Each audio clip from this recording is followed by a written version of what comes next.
Lovely. Whenever you're ready, Lucy. Okay. Right, so I'm Lucy from Classic Challenge. We're the event operator, tour operator for London to Paris. So yeah, London to Paris, 2nd to the 5th of July, 2021, when it will be a lot brighter and sunnier than it is right now. So quick intro, basically. I'm just going to speak through who we are and how the event operates, and then an overview of each day, and then some sort of FAQs at the end as well. So who is Classic Challenge? So we've been operating since 1992. In that time, we've taken over 60,000 people on events around the world. We've helped to raise over 100 million for charity as well. And in that time, we've also traveled to over 40 countries, which is quite cool.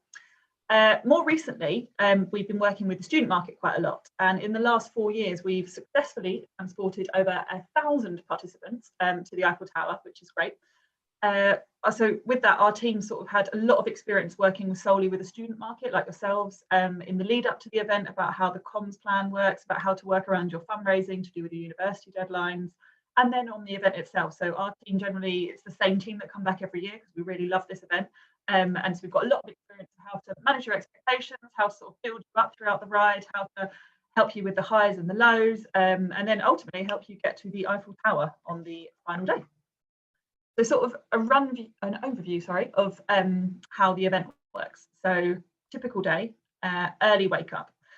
Very early on this event. The earlier you start, the more time you have in daylight hours. Obviously, we don't want to be cycling at night ever. And just the more time you've got on the road, and we don't need to be pressurized. Obviously, on day one, we've got to make the ferry. We have loads of time to make it, but we want to give ourselves as clear a window as possible. So day one, it's an early start. Obviously, day two, the ferry stops very early, so you don't have a choice about that. And then day three, we have an early start as well because we want to get to the Eiffel Tower, but we'll speak through that more in a bit more detail. So generally, you turn up to the event on day one. You make your own way to the event and from the event on the way back. So every day starts with a briefing. So we don't just sort of meet you on day one and then say bye, see you at the Eiffel Tower. We split the day up into various sections. So even each day, it's not just, oh, we're riding 140 kilometers today. We're doing separate sections throughout the morning and then throughout the afternoon. So we brief you about the day and what's coming up, any sort of concerns, anything about weather, anything about where we're deviating from the route, etc. We do a quick warm up as a group, and then we head off. So like I said, the event is separated into sections. So there's a break stop every 15 to 20, sometimes 25 kilometers for food and water.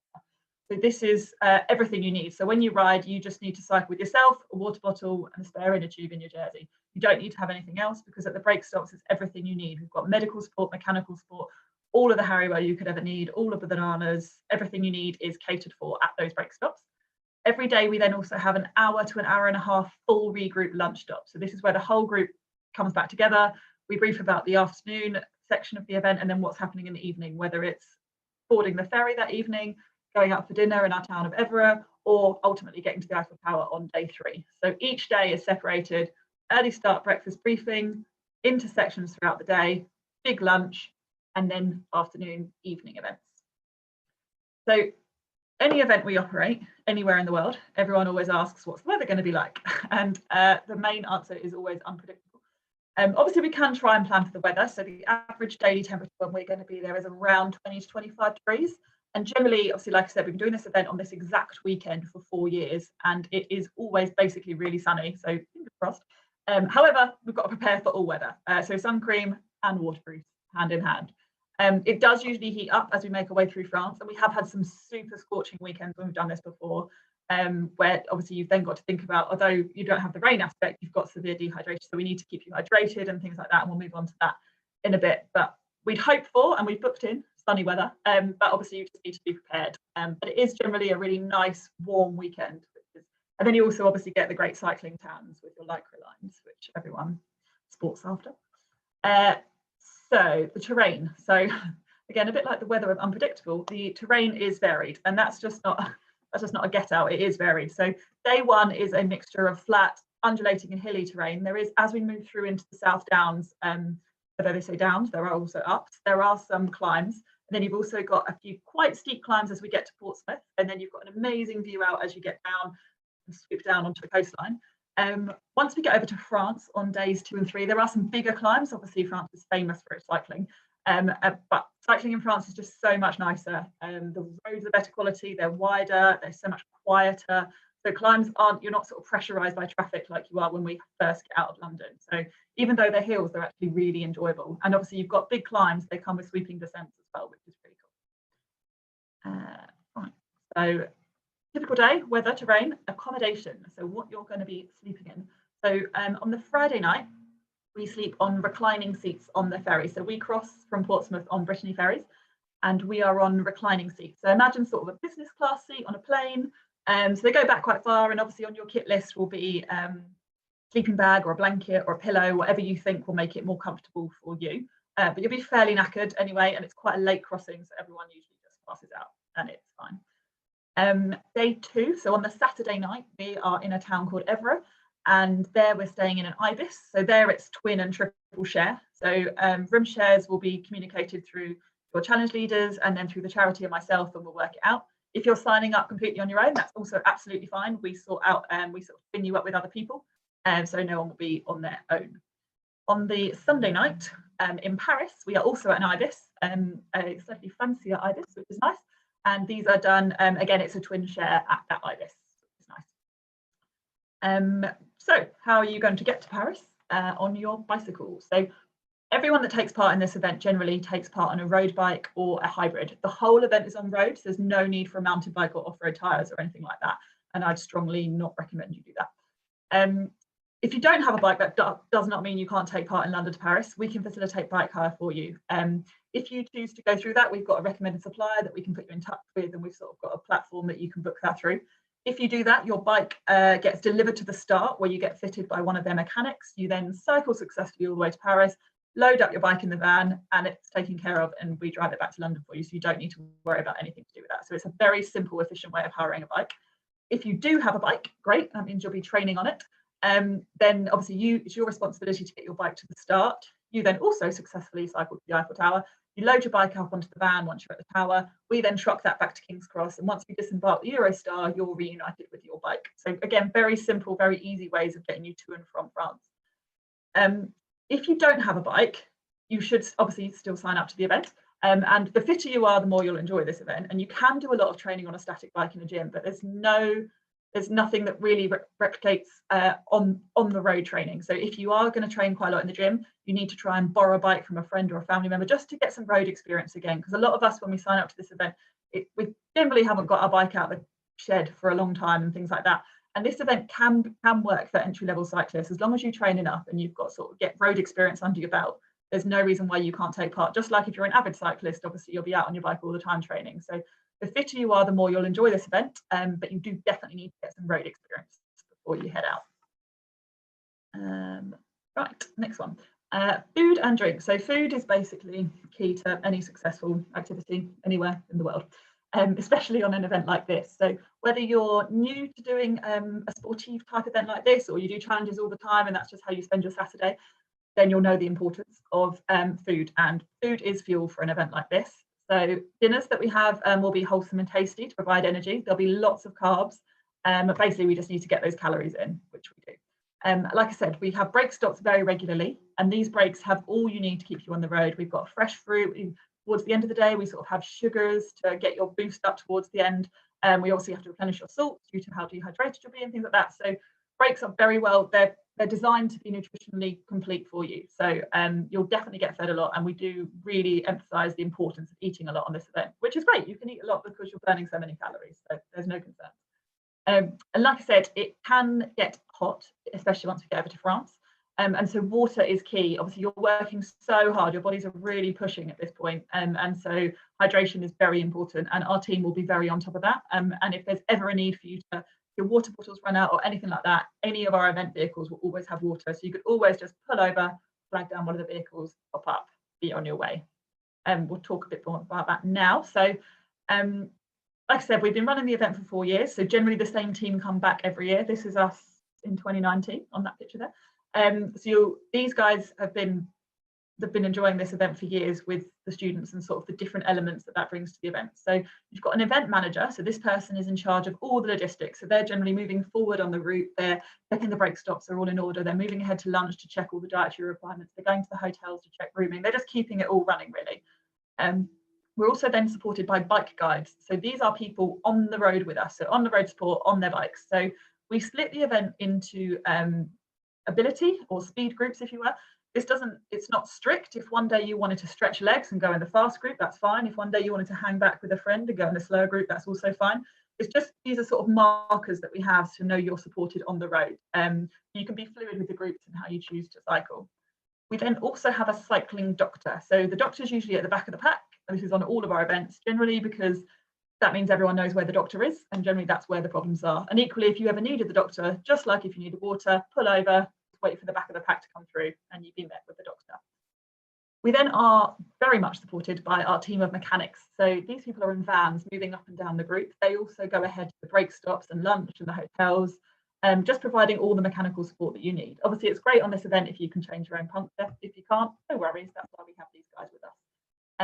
They're great. They basically can do anything. If there's we also have a couple of spare bikes on the event with us. So if something goes really wrong, that's no reason why we can't still get you to the tower, pop you on one of those. So yeah, that's basically your team, along with myself and then Laura from the charity, hopefully as well. And together we will get you to Paris. So just now going to speak through each day, a little bit of an overview. Obviously you can see there on day one, we start very near to Walton-on-Thames, and then we head down through Surrey, through the South Downs National Park, which is amazing. We have lunch in a really cute little village called Hazelmere, and then we finish for that night in Portsmouth. Day two, obviously you can see after we have had our overnight ferry, we've docked into Cannes, and then we head eastward to the town of Everett. And then on the Sunday, which is day three, we obviously head further down from Everett all the way through to Paris. So day one, London to Portsmouth, 110 kilometres, 68 miles. Like I said, we start at Walton-on-Thames and we head very quickly through the hustle and bustle of London. Unfortunately, I'm not going to sugarcoat it. This isn't the prettiest part of the event. We've got to cycle through London, busy city traffic. It's not the best, but it's also very much good just to get you going. It gets us used to cycling in a pack, gets us used to cycling in our groups, regularly stopping, having to look around us, just refamiliarises us with what we're about to do. We do very quickly, as you can see from that image, though, get into the beautiful countryside. And there's such a change in road condition and drivers and busyness, and you sort of really start to get beautiful British countryside. As we head down through the South Downs National Park, we then quite early on get a glimpse of the coast, which is great. Like I said earlier, there are a few climbs in order for us to get to the coast, but you then have an amazing view over Portsmouth and over the Channel before we swoop down and get to our our sort of dinner stop for that night. There's an opportunity to grab a quick shower if you manage to get there in time. We'll then all have dinner. We then walk over, just a very short walk, to the ferry. We board around 10 o'clock and the ferry departs at 10:45. So at this point, we've loaded our bikes onto the van and we board as foot passengers. You don't need to worry about cycling on amongst the HGVs and things like that. So it's very simple. So then we all have a lovely night's sleep on our reclining chairs. We're all sort of put in a room together, so it's great. So it just helps with briefings and things like that. For breakfast, you're given breakfast tokens. So the ferry has a very loud stereo playing Greensleeves really early in the morning. So that gets you all up and gets you to the buffet for breakfast, where you will fuel up. We then disembark. It gets to France quite early. We sort of, because obviously remember you then before an hour, so it's not great for the sleep. But we dock around 6:05 in the morning. So we then get off the boat and get reunited with our bikes. So then we move on to day two, which is Cannes to Everett. So 142 kilometres, 88 miles. So obviously they're big numbers. This is a big day and it's a big ride. And generally, nearly everyone on this event, this ends up being the longest day most people have ridden, which is a huge achievement. And we do acknowledge that and we plan the day accordingly because of that. That's a big day for anyone, especially consecutively after you've just done the Friday's ride as well. So this is a huge day. So like I said, we have breakfast, then we head off. When we first get on our bikes, there's a great canal that we cycle down, which is really lovely, which finishes at Pegasus Bridge, which is obviously a key location as part of the D-Day landing. So we have an opportunity to stop there. There's a really famous little cafe, which was there when it happened. So we have a little bit of a history talk there, which is always nice. And then we continue out onto the road. So it's still really early in the morning, which is nice. because it's really quiet. It gives us an opportunity to remember to cycle on the right hand side of the road, and just sort of familiarise yourself with the French side of things, how things work, and also just wake up a bit after the ferry. We head through really lovely towns and villages, and it's so different to what we then experienced on the Friday. So you suddenly very much feel like you're in France on the Saturday morning as we go through market towns and things like that. The afternoon has got some climbs in it, but you also have a really amazing sort of 6-kilometre descent into our overnight stay in the town of Évreux, which is really nice. Obviously, it is a really long day. So like I said, that evening, we make sure to celebrate everyone's achievements on that day, as it's a huge ride for anyone. And generally, like I said, so don't let that number put you off. For most people, that will be their longest ride, which is great. So then we have cycling day 3. Sorry. So day 3, obviously a little bit shorter, but still a chunky day, 106 kilometres, 66 miles. We do leave Évreux quite early. We obviously want to spend most of our time on the road. And also, if you have any friends or family coming out to meet you at the tower, we want to try and stick to a timeline as much as possible. So in order to do that, we leave very early. We sometimes leave in speed groups on this day, just to give everyone the best opportunity they can to cycle it all. So the terrain does get hillier, and we do have some uphills initially just to get out of Évreux, but again, then you've got some really sweeping descents as we move further eastwards towards Paris. As we enter the outskirts of Paris, you feel a real difference in scenery. You do start to feel like you're on the outskirts of the city, which is a really nice change of pace. Things get busier. We cross the river multiple times before we get to the tower. You see the tower really early on as we approach, which is awesome because you sort of see your goal. We regroup just before we get to the tower, which is nice because we start the event as a team, so we finish as a team. So no concerns if you think, oh, I'm a slow rider or anything like that. Oh, I won't be at the tower. Blah, blah. We all get together. So hopefully we'll be in an army of Hope for Children jerseys as we approach. Then we get to the tower and celebrate. Obviously, you can have your bike above your head photos, all the celebrations we need. We've got as much time as we need there before we then head to our hotel. Here we have a celebration dinner, have some drinks, celebrate the achievement basically of the day's riding. Day 4.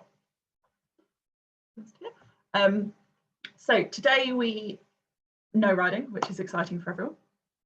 The hotel has quite a late checkout, which is nice, or you can use the opportunity to basically go and explore Paris.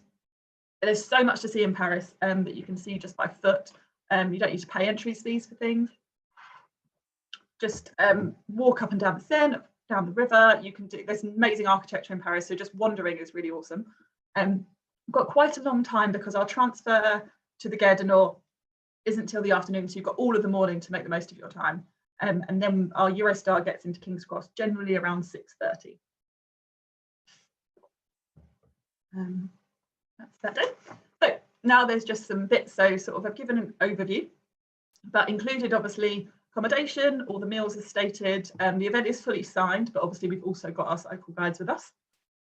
The support vehicles with the mechanics, obviously moving your luggage around, all the comms, so kit list, anything like that that comes from myself and with the charity, the ferry outbound and the Eurostar back to King's Cross. So not included is obviously a bike.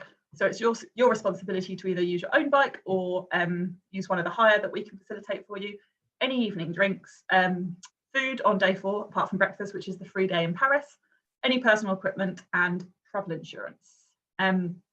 So you must, any of our events anywhere in the world, you must have adequate travel insurance to cover you from the event, which currently does include COVID cover, obviously the current situation we're in. There were, before travel restrictions came back into place, around 20-25 companies that were offering cover. So closer to the event, we'll obviously communicate out recommended suppliers and things like that to you. You might also wish to insure your bike in case of damage. If you happen to have a really fancy carbon bike, that's absolutely fine. We again will send out a recommended company for that. If the event, so obviously we're very much looking forward to next year and hoping that with the vaccine and everything, we're able to move forward and travel will be able to happen again. However, if there are any problems and the event is cancelled due to COVID-19 restrictions, then Classic will work with Laura at the charity to try and find an alternate date for the event to happen. If that's not possible, then your place will be deferred to the 2022 event. If you cancel your place on the event, then your registration fee is non-refundable. yeah, that's sort of an overview. I hope that sort of managed to cite your interest a little bit. It's a fantastic event. London to Paris is very much a box ticker for anyone that's really into cycling or anyone that is new to cycling. It's a fantastic thing to do. Obviously, it's city to city, and obviously next year we hope that we'll be able to travel so much more, and it will just be a huge achievement to be able to tick that one off your list. Thank you very much. So over to me. Hi guys, I'm Laura. I work at Hope for Children and have done only for the last 3 months, but hopefully by taking you through some of this, you'll fall in love with it as quickly as I did. So Hope essentially has one vision, and that is that every single child will have a happy and healthy childhood that will set them up for a positive future. And we do this in one of 3 ways. So we focus on education, health and wellbeing, and empowering families. So I could tell you about kind of all of that, but I know you guys are going to want to sign up. So when you do, we'll have a welcome session and talk about all the details and all kind of the ins and outs of the charities. But instead, I thought I'd tell you a bit about how lockdown has impacted our work. So it's not about COVID in particular, but it's the lockdown it caused. So whilst lockdown's been really difficult, and I know we're in another one. So even when I wrote this, it wasn't this lockdown I'm referring to, but now we're in another one. So, you know, I'm still sat here during lockdown with my favourite food and snacks. You know, the behaviour during the last lockdown and again this lockdown was that of stockpiling absolutely everything from chocolate bars. I definitely did with my straws, and people did with toilet roll. But the families we work with is completely different. It's a completely different story. So the schools were shut down. And this was our program called the Walk to School program. And these children don't just get an education, but they also get fed during the day. So by being sent home because of lockdown meant that they also are going without food. And then with that, their parents, businesses through our business school have been shut down, meaning that their only income has also been shut down. So these children are going home hungry, and their families are also not able to supply food. So they couldn't even entertain the concept of stockpiling, no income, the no days of school, but also they don't even have freezers or cupboards to utilize. So these families were going something like 3 to 4 days without even one meal. So, you know, whilst the lockdown, the impact of the lockdown is very real, we know how lucky we are. You know, I've been lucky enough to use the Eat Out to Help Out scheme. I've been lucky enough to be paid through a furlough scheme. But these children and the families are not as lucky, unfortunately. But we can twist this and make this a bit more positive. With fundraisers like you, we can start to combat the impact of lockdown. And I know that we have started to combat the impact of the last lockdown, and this one's being dealt with a bit differently. So I know you're thinking, okay, come on, Laura, get to the point. What's it going to cost me? So to sign up, it is £145. This will share the link at the end, and you literally pay that to sign up, secures your place. You know you'll get on your ferry, you'll get on the Eurostar on the way back. And I'll be there to contact you as soon as you sign up pretty much and get you started with your fundraising. And then to raise is 1,350. But as he says, it's for charity. But I'm also here to support you every step of the way. Between Liberty and myself, we'll be in contact with you. We'll support you in any way we can, as well as I bet your union will be there to support you. It's for such a great cause. But if you are worried, I could tell you about some imaginary human being who's fundraised, but I'm not. I'm going to tell you how I fundraise because I want you to know it is completely possible. It's never easy to fundraise, but it can be a lot of fun. And with the amount of support you have, the amount of wacky ideas we have between us, it can become an easier process. So at Hope, we do break fundraising down into one of 5 sections. So we have donations, a chance to win, offer an experience, sell something, and provide a service. So in a moment, I'll go through a few examples, but when you do sign up, we will also have a fundraising workshop, and we break down these into all the sections, and we try to pull out all the fundraising. Someone even suggested dyeing their hair orange because it's the Hope for Children colour. So we have all these ideas coming your way. But just a few examples of things I did while I was fundraising. So selling something. I was one of the worst for buying stuff I didn't need during uni. I don't know about you guys, but I actually had 3 Polaroids at one point. So I thought, okay, well, I don't need that. That's ridiculous. So I did sell one for charity, because it's also a great opportunity to share on your social media that you're selling your own stuff to make up your target. So people know you're putting into your own fundraising. So I know a Polaroid, not all of you are going to have Polaroids sat around, but do you have something sat around? I know I went back to my family house in London just before this lockdown and cleared out everything from my time at uni and gave it all in a 7-seater car to a charity shop. So do you know anyone doing a clear out that could give you their stuff to sell on their behalf for your fundraising instead of sending it to a charity shop? Has your sister, your mum done a clear out? If they haven't already, I'm sure they will during or after this lockdown. Donations, we cannot underestimate the impact of social media. Someone from one of my other challenges over a weekend raised just over £500 just from using social media. Yes, sometimes that does mean you have to have very generous people on social media, but there is a statistic that states that someone needs to see your page 7 times before they consider donating. So really, if you turn that odd in your favor, the chances more people are going to see your fundraising page and more likely to donate just because they're being nice. We can also get you little money pots. I'd put one in a local shop, like a little local shop in London, and left it there for a month and raised £15. So it makes you think, what if I'd done that in all the different shops across all the months, how much would I have raised? I also was lucky enough to have a part-time job while I was working, while I was studying, sorry. So I did give the last hour of each pay to my fundraising. Again, this was just so people saw that I was also putting into my own fundraising, because I think it's all good, your mum, your dad, your sister, your cousin seeing you're doing this great thing, but sometimes they also want to know, what more are you doing? What are you putting into this? But one I really like, and I think is really relevant around this time, is providing a service. So my friend had a birthday party and couldn't afford hundreds of pounds for a photographer. And because I own a camera, inevitably it means I'm a photographer. So I actually offered to be her photographer for the event. I was going to her party anyway. And she donated £55, which again, very nice. But it was doing her a favour. So it makes you think, are there any events you could latch on to? Are there any skills you have? Someone saying to me they'd love to do an event on Facebook, like a live stream in a way of them teaching people to knit. So think outside the box. What skill do you have that seems so little to you, but could be a massive thing to someone else? But this is my absolute favorite way of fundraising. Some would call it lazy and some would call it very innovative and smart. So my best friend came to me and said, I don't have money to donate to you. And I said, oh, that's okay. What we'll do instead is we will get you on a challenge. So not the challenge like we are doing. Instead, I challenged my best friend to give up smoking for a month. And she made her own fundraising page, sent the link to all her friends and family, and she raised over £200 that went to my fundraising. Another friend gave up gluten because apparently that's a real problem in some people's lives. But she gave that up and raised over £200. And then another friend, I did do this with her, but we walked the Monopoly board. So if you have actually paid attention to the Monopoly board, they are all places in London. And we literally did walk from the brown space all the way through to Mayfair on the blue. Did take a long time, but it was a lot of fun. And she raised over £130 or something in the end. So all of that, apart from walking the Monopoly board, I mean, that was fun. I did absolutely nothing for £530. So all it takes is you challenging one friend, one boyfriend, sibling, whoever you like, to do a challenge, because it basically gets into their network. So I can donate to you because I know you, but what's making my friends and my family donate to you? Nothing. So challenge me and it gets all my networks to donate. It's basically raising more. But if you're still not convinced, there is a bit more support we can offer you. So you do have me as your dedicated full-time staff member. I'm literally here paid to support you all year.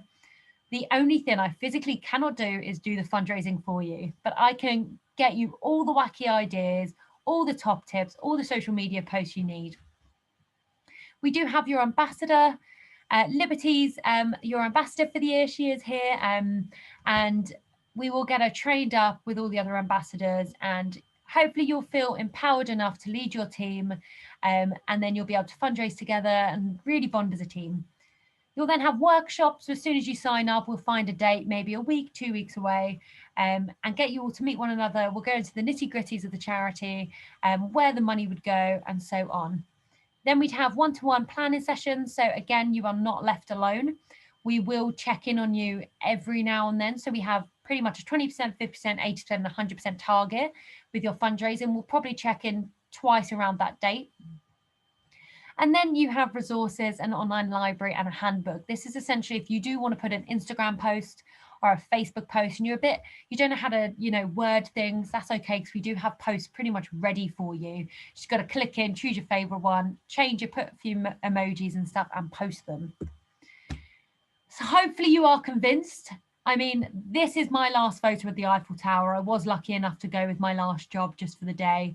There was a pretty rubbish photo for my only one at the Eiffel Tower. So this was my last photo, but I'm convinced I'm doing this challenge with you. And my photo will be of me holding my bike over my head after cycling from London. Will you join me? If you are convinced, hopefully I think you are, just scan over this QR code and it will take you to the sign up link. Otherwise, do you guys have any questions at all? I do just have like 2 questions. My first one is, I had to pay the initial payment of like £145. Is it possible if I like raise a bit more, could that cover that cost as well? Or like in that sort of sense? Never had that question before. Because if I could cover that, what I raised with what I paid in myself, then maybe like, not like get it back in a sense, but like I would have funded myself in order to do it. Lucy, would you know? I mean, that's not really how, obviously, it Yeah. kind of, I mean, I get what you're saying, but normally that the registration fee is sort of your contribution. Yeah. And then when if you raise beyond target, obviously that's just more money for the charity, is sort of how that's generally how it works.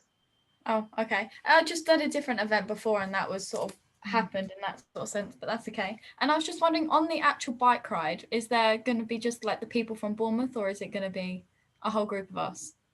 There's going to be all the accounts that are raising for Hope. So by all means, you can stay with your team. Oh no, I was just wondering how many people there would be. So we do have, I think, 5 other unis. I think there's 6 of you all together. Yeah, hopefully a nice 30 to 50 is the aim. So we've got like Warwick, Durham, UCL, Cambridge, yourselves, and then one other that I always forget. Birmingham. But yeah, Birmingham. Yeah, so there'll be quite a nice team from around the country, really. Oh, well, that sounds lovely. Okay, that's only my question. Make loads of friends, and obviously, Liberty, you can, before you even meet your own team, you'll be invited in to join the Team Hope group. As an ambassador, you have access to all the other ambassadors in a group chat. Just an opportunity for you not to feel just isolated with your uni. I mean, I always did my fundraising with my uni, but it's also nice to know across the UK there are various universities doing this with you and also going through similar struggles or succeeding in other areas. So yeah, you'll have a chance to meet them all as well. Yeah, I think I saw that group chat. I might pop a message in there after this and just figure out how other people are getting support up. Lovely. I was going to say a lot of them are a lot further in the process as well, because they do challenges through a RAG, which I've spoken to you about before. But basically they were chosen as ambassadors pretty much before summer. So they were kind of trained up and felt like they're a part of their RAG. But we'll get you trained up, we'll get you feeling as much involved as they do. So don't worry. Okay. Yeah, that's all good. I also have a question. Yeah. So hi. My question is it only unis that can participate in this, or can it be like, so say for example, if my younger brother wanted to do it, could he also raise money and could he participate in it too? Lucy, is there an age?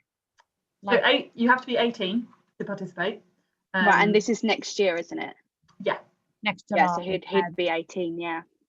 But by all means, how does that work, Lucy, if he's going to be 18 by the... As long as you're 18 on the event, that's fine. Cool. You'd be 18 on the Friday. But yeah, it was obviously previously the event has been a student event, but in moving forward with this year, next year with Hope, you're looking to open it up, aren't you? Yeah, so we have had another uni, I think, one of their... So our 3 Peaks challenge, we had 4 siblings all joined together. One uni, only one of them's a student. And then for this, I think one of their friends, it was a guy from Lincoln who's not actually one of our accounts, has also signed up with Birmingham, I think. So by all means, it doesn't have to just be students. I'd love to drag my non-students along with me too. But yeah, by all means, whoever you Yeah, are. because I think my brother, he will be at uni. I think he wants to go to York, but obviously then he can just sign on to the Bournemouth one, Yeah. and then still participate. Yep, as long as there's no issues with the union. Yeah. For us, we have no problems yet. Okay, cool. Thank you. Yeah, that's my only Lovely. question. Good news. Any more questions? I was just going to say, from a Subu perspective, if there's anything we can do to help you with your fundraising, then absolutely get in touch with us. I'm the Student Opportunities Manager for Subu, so we can kind of reach out to our clubs and societies, look at different kind of events and fundraising things that you can put on. So use our kind of network as well to kind of help you get along. So you can come into the Student Centre on the second floor and come and see us, or give me an email, which I will pop in the chat now for you. I'll say that's a brilliant idea. One of the fundraisers we used to do was like we take over like sport sessions and literally do nothing but make people like pay £1 or £2 to go along, and then you do silly dares and stuff. But the amount of money would bring in just from engaging sports societies is crazy. I didn't know, just sort of with Subu, do we have like, I saw some ads for it on like they're looking for people. Do we have like a cycling club or society or anything like that? We used to, but we don't have an active committee for them this year, which is such a shame, because I think a lot of them probably would have been interested in doing this. Yeah. But we have contacts for the old committee, but we just don't have a full committee this year, which is a shame. Would it be possible to like send out an email to like everyone in uni about the event, like send the poster through or something like that? Or yeah, we can definitely talk about that, sure. There are some posters up in the student union at the moment, but now obviously we've got you as an ambassador. That's kind of gives us that step up, knowing that anybody that joins on will have your support as well, Liberty. So yeah, absolutely, pop me an email, we'll see if we can get some bits and bobs together. Because I don't know how many people are actually going into uni. Like I know they say that we can, but I just feel like I don't really go into my workshop still, or if we're all going home on the 9th, no one's going to be around. Yeah, no, totally agree. And we have the weekly student email that goes out as well, so yeah, definitely let's see what we can do. Oh, that's lovely, thank you. Any other questions? Raring to go, I hope. I just have another question. My friend, she doesn't know how to ride a bike, but could she maybe like still do it, like set herself like a challenge, like you know how some people don't know how to dance but in the end they do like a dancing competition to like show how they've grown? Can she do that but with like cycling?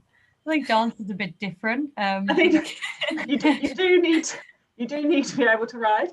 We have got this, I mean, by all means, if she was, for instance, going to get a bike for Christmas and she's able to ride by July, then absolutely. I just think there has been a few times where people have come on this event and hired a bike and they haven't necessarily ridden since they were like 5, and we have had some incidents. We had someone check into registration with knee pads and elbow pads, and I was very concerned.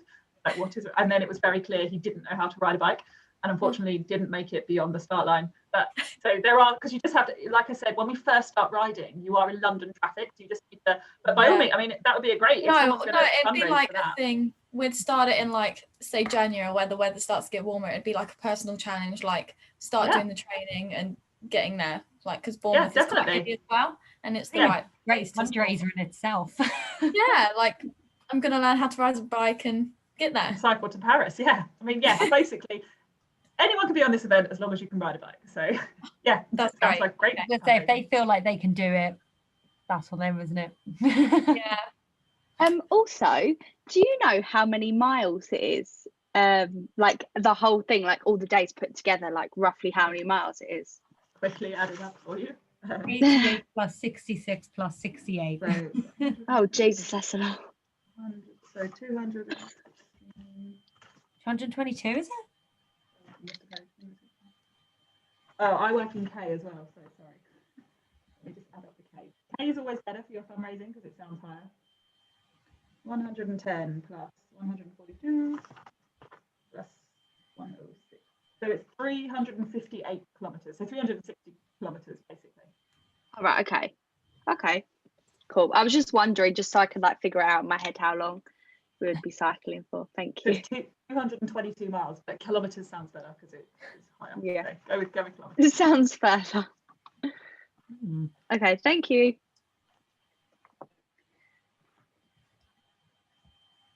Any other questions?